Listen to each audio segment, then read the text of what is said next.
Crystal Paint's marine paint can be brushed, rolled, or sprayed. Weathered bare aluminium can be painted over after sanding with a 240 grit sandpaper. Existing paint can be painted over after sanding. For thinning and cleaning up, only use mineral turpentine. Do not use any wax, grease removers, or anything that may leave a residue.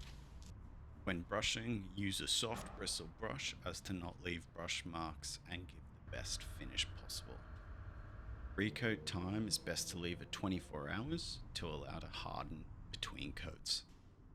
Light hand sand with a 240 grit between coats to get a cleaner and glossier finish. When painting colors such as red, orange, pink, we recommend doing a white base coat first to get the best coverage. We recommend 5 to 7 days before use.